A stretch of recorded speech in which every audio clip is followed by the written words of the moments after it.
Once upon a time, in a small town of Willowbrook, where houses were painted in cheerful colors and chimneys curled up smoke like sleepy dragons, the children knew something magical was about to happen.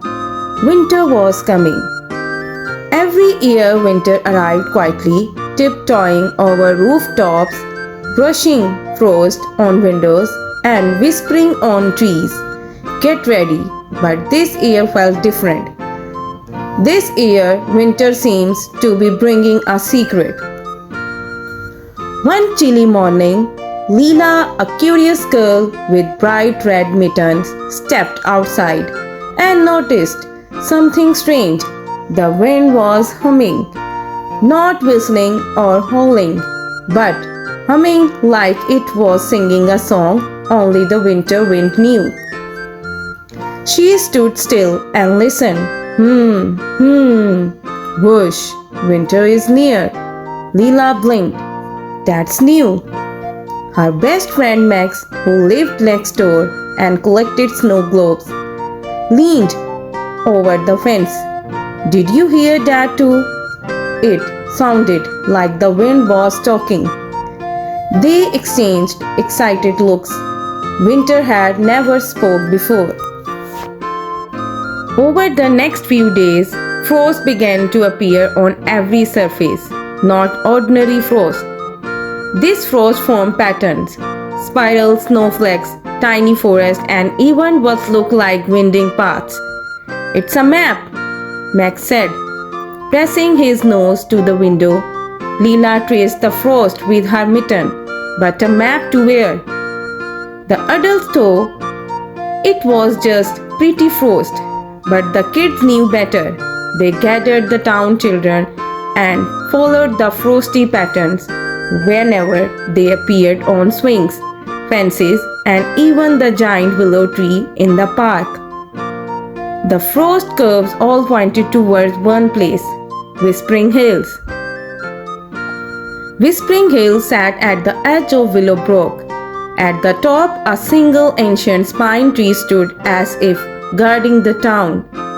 When the kids climbed up the snowy slope, they discovered someone waiting for them. A tiny figure made entirely of snowflakes, sparkling, twinkling, floated just above the ground. Hello, the snowflake figure chimed. I am Bril, messenger of winter. The kids gasped. Winter is arriving early this year, Bril explained, and it needs your help. Winter usually arrived smoothly, but this year a great snowstorm, a gentle storm meant to bring the snowfall, had gotten stuck in the mountains. If the storm does not reach Willowbrook, Bril said, there will be no snow, no sparkling frost, no fluffy blankets of winter at all. No snow? Max exclaimed. But winter needs snow. Lila stepped forward. What can we do? Bril twirled in the sphere of tiny crystals. You must guide the storm. Bril led the children deeper into the woods, where the air shimmered. Suddenly the kids found themselves standing in the front of a huge cloud creature, a sleepy, gentle storm spirit. Its eyes were soft, swirling like also snowflakes. It's the lost, Bril whispered. Sing to it. Sing? What? Lila asked. Winter songs, Max said, remembering the humming wind.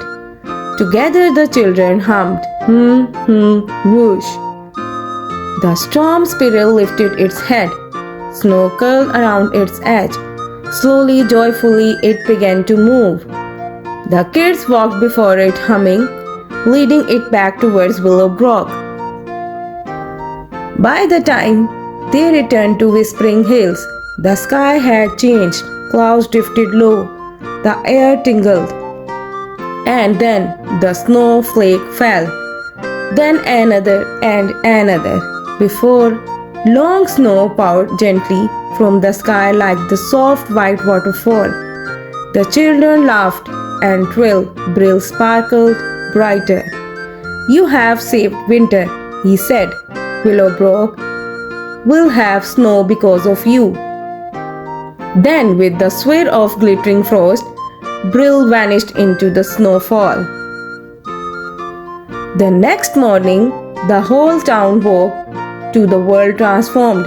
Snow-covered rooftop, iceless sparkled like chandeliers. The air smelled crisp and new. Every child who had climbed Whispering Hill that night exchanged now smiles.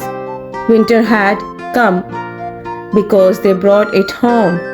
And though no adults believed their stories, the children knew only. Whenever the wind hummed and frost made secret math, winter was whispering to them again. This is the end of my story.